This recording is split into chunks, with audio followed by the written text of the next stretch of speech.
Hello student, आज की class में हम लोग क्लास 10th के क्वाड्रेटिक इक्वेशंस के वर्ड प्रॉब्लम्स को करेंगे जो आपके स्पीड एंड टाइम के ऊपर बेस्ड है। तो देखिए, इसमें क्वेश्चंस लेते हैं और फिर आपको मैं बताती हूँ कि कितने इजी वे में हम उस क्वेश्चन को कर सकते हैं solve. A train covers a train covers a distance, covers लगा देंगे। अ train covers a distance of 480 kilometre at a uniform speed. Okay, if speed had been 8 kilometer per hour less, then it would have taken 3 hours more to cover the same distance. Then find the usual speed. Okay, question को थोड़ा रुक के मैं समझाती हूँ। Question में है क्या? क्वेश्चन में आपकी ये गिवन है कि ट्रेन जो है वो 480 किलोमीटर का डिस्टेंस कवर करती है किसी भी यूनिफॉर्म स्पीड से। वो स्पीड हमें गिवन नहीं है। ओके, एंड नेक्स्ट सेंटेंस में है कि if speed had been 8 kilometre per hour less, अगर हम ट्रेन की स्पीड को 8 किलोमीटर पर आवर लेस कर देते हैं, कम कर देते हैं, then it would have taken 3 hours more to complete the same distance और अ जर्नी। तो जहां पे भी ये जो भी ये 480 किलोमीटर का डिस्टेंस कवर कर रही है उसके लिए वो 3 आवर्स ज्यादा लेगी। क्यों? स्पीड एंड टाइम का बेसिक फंडा होता है जो आप लोग समझते हो कि अगर हमने स्पीड इंक्रीज किया है ना, तो आपका क्या हो जाएगा, टाइम लेस होगा, और अगर हमने स्पीड को कम कर दिया तो टाइम मोर होगा। तो यहां भी क्वेश्चंस में क्या है, स्पीड को कम किया गया है तो टाइम हमारा डिस्टेंस कवर करने का ज्यादा लग रहा है। सॉल्यूशन कैसे करेंगे? Let uniform speed of train, हम लोग मान लेते हैं कि जिस स्पीड से चल रही है वो x किलोमीटर पर आवर है। ओके, और डिस्टेंस आपका क्या गिवन है, 480 किलोमीटर डिस्टेंस है।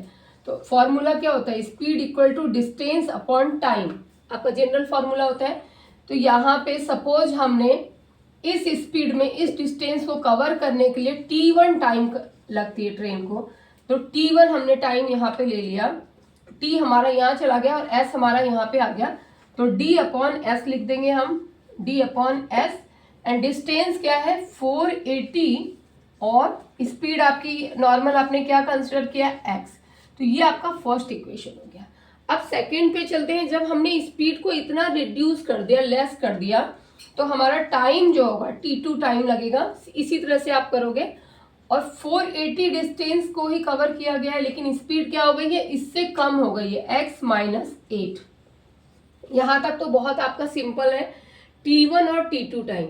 अब आपको यहाँ पे ये सोचना है, देखिए कि जब ये हमारी स्पीड x है ना, स्पीड यहाँ पे ज्यादा है और यहाँ पे स्पीड कम है ना, तो जैसे हमने स्पीड कम किया तो हमारा टाइम क्या है, ज्यादा लग रहा है। तो अकॉर्डिंग टू क्वेश्चन हम लोग यहाँ पे क्या करेंगे, नेक्स्ट, तो t यहाँ पे जो आपका टाइम है, स्पीड कम होने के बाद टाइम आपको ज्यादा लग रहा है, तो अकॉर्डिंग टू क्वेश्चन, और कितना ज्यादा लग रहा है, 3 आवर्स का हमें डिफरेंस मिल रहा है। पहले वाले स्पीड से हम 3 घंटे पहले पहुंचते हैं और इस वाले से स्पीड से हम 3 घंटे लेट पहुंच रहे हैं। तो हमें इस क्वेश्चन में क्या करना है, यही आपको ध्यान रखने वाली बात है कि हम t2 माइनस t1 करेंगे, जो हमारा इक्वल टू क्या होगा, 3 आवर्स होगा। पहले बाद वाले में टाइम ज्यादा लग रहा है तो ज्यादा पहले हमने रखा t2 को, है ना, स्पीड कम होने से टाइम ज्यादा लग रहा है, ये पॉइंट को अच्छे से समझिए। और इसमें टाइम कम, और डिफरेंस कितना है, 3 आवर्स का। दोनों के जर्नी को कंप्लीट करने का जो है डिफरेंस, वो 3 आवर्स का बढ़ गया है स्पीड कम होने से।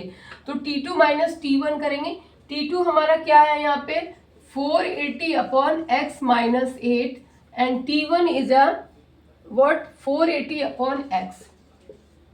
नाउ यहां तक करने के बाद आप क्या कर लोगे, इसको एल्जेब्रिकली सॉल्व करोगे और आपका क्वाड्रेटिक इक्वेशन आएगा। और क्वाड्रेटिक इक्वेशन के बाद आप इसको हमने सॉल्व कर लेना है। ये इसी इक्वेशन को मैंने यहाँ पे फॉरवर्ड कर दिया है। तो देखिए, इन दोनों का हम क्या करेंगे, एलसीएम ले लेंगे। तो एलसीएम में x into x minus 8, simple. कई बच्चों को यहाँ पे भी दिक्कत आती है, जब दो टर्म अलग अलग हैं तो आप सिंपली एलसीएम में उसका मल्टीप्लीकेशन ले लो। अब x माइनस 8 से जब इसको आप डिवाइड करते हो तो only you have a x, जो आपके हाथ में आता है डिवाइड करने के बाद तो सिर्फ x है, तो उस x से हम 480 को इंटू करेंगे, तो 480x माइनस, जब इस x से इसमें डिवाइड करोगे तो x x कैंसिल हो जाएगा, हमें क्या मिलेगा x माइनस 8। तो नेक्स्ट हम लोग करेंगे 480 into x minus 8 equal to 3। Okay, further इसको सॉल्व कर लिया, दिस इंटू दिस, तो हमारा ये कैंसिल हो जाएगा। कैलकुलेशन पार्ट पे अब ध्यान देना है, क्योंकि पहला पार्ट आपका हो चुका है जहां आपको, अब आप यहाँ पे इसका माइनस हो गया और ये माइनस माइनस प्लस,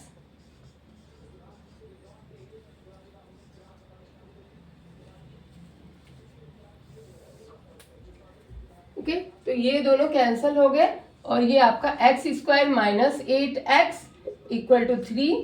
अब आप इसको सिंप्लीफाई कर लोगे और आपको इक्वेशन x की वैल्यू मिल जाएगी 3x स्क्वायर माइनस 24x। ये मैं इधर लेकर चली गई और इसको भी मैं उस साइड शिफ्ट करूंगी तो ये मेरा माइनस में हो जाएगा, तो इसे इंटू कर लेते हैं और फिर फैक्टराइज करते हैं। इंटू आ जाता है 8 8 जा 64, 6 हैंड में, ठीक है, तो यहां तक हमने कर लिया। यहाँ पे आप क्या कर लोगे, नेक्स्ट स्टेप में आप इन सब से 3 कॉमन कर लोगे, तो 3 कॉमन करने के बाद हमारे को मिल जाता है x square minus 8x minus 1 3 से फिर 2 जा गया 1280 आपको मिलता है। ओके, 3 उस साइड जाकर क्या हो जाती है, 0 हो जाती है। यहाँ पे भी कई बच्चों को डाउट होता है। अब सिर्फ हम ये क्वाड्रेटिक इक्वेशन के साथ चलेंगे और इसे फैक्टराइज कर लेंगे, तो मैं यहाँ पे लिख देती हूँ एक्स स्क्वायर आपका आ गया ये एक्स स्क्वायर माइनस 8x माइनस 1280 इक्वल टू 0। अब देखिए 1280 को हम क्या करते हैं, नॉर्मली प्राइम फैक्टराइज करके देख लेते हैं, और प्राइम फैक्टराइज करने के बाद, है ना, ये इतना आपका मैथ स्ट्रांग होना चाहिए, तो उसके बाद जो भी कॉम्बिनेशन बनेगा जिसके डिफरेंस 8 आएंगे उसको हम लेते हैं। तो ये आप यहाँ पे कर लेना, ये मेरे को ओरल मालूम है कि अगर हम 32 इंटू 40 करते हैं, 32 इंटू 40 करते हैं, आपको प्राइम फैक्टराइजेशन से ये मिलेगा। आप यहाँ पे जाना, कॉम्बिनेशन आपको बनाने हैं, ये यहाँ पे तो मैं ओरल कर रही हूँ क्योंकि मुझे मालूम है 32 इंटू 4 क्या होता है, आपको भी मालूम है कि 32 इंटू 4 हमारा 128 आ रहा है, और उस पर हम 0 बिठा देंगे। और इनका डिफरेंस क्या है, इनका डिफरेंस 8 है, तो मैंने यहाँ पे ले लिया। अब मुझे माइनस 8 चाहिए, तो मैं क्या करूँगी, माइनस 40x प्लस 32 लिखूंगी। इस पे भी कई बच्चे गलतियां करते रहते हैं, तो इस पे भी ध्यान देना है, क्योंकि हमें क्या चाहिए, माइनस 8 चाहिए। अगर मैंने दोनों को माइनस कर दिया तो वो 72 बन जाता है। ओके, तो इन पे भी ध्यान रखिए, दोनों को प्लस कर दिया तो भी प्लस 72 बनता है हमारा। तो यहाँ पे हम माइनस लेंगे और यहाँ पे हम प्लस लेंगे, because I need of minus 8x। अब यहाँ से इन दोनों से हमने क्या कॉमन ले सकते हैं, x ओनली, x माइनस 40, और यहाँ पे आप 32 कॉमन लोगे तो x माइनस 40, क्योंकि हमने कॉम्बिनेशन ऐसा बनाया है जो आपको प्राइम फैक्टराइजेशन से मिलेगा। तो नेक्स्ट हमारा हो गया x minus 40 and x plus 32। अब आप इसको जब इक्वेट करते हो 0 से, तो x की वैल्यू क्या आ जाती है, एक 40 आती है और एक माइनस 32 आती है। तो speed never be in a negative. So हमारी जो नॉर्मल, जो हमने x वैल्यू को फाइंड आउट करने के लिए ये क्वेश्चन स्टार्ट किया था, ट्रेन की यूनिफॉर्म स्पीड, वो हम क्या लेंगे, 40 किलोमीटर पर आवर। तो हमारी जो नॉर्मल गिवन ओरिजिनल स्पीड है वो क्या होगी, 40 किलोमीटर पर आवर होगी। ओके, तो होप कि आपको ये क्वेश्चन समझ में आया हो, और इस तरह के क्वेश्चंस और भी आप अपनी प्रैक्टिस में शामिल करना चाहते हैं तो प्लीज़ चैनल को लाइक करें, सब्सक्राइब करें, जिससे किसी भी क्वेश्चंस का नोटिफिकेशन आप तक जाए और आपके क्लास 10th के बोर्ड एग्जामिनेशन में मेरी क्लासेस आपके लिए हेल्पफुल हो पाए। तो okay then, thank you, bye bye for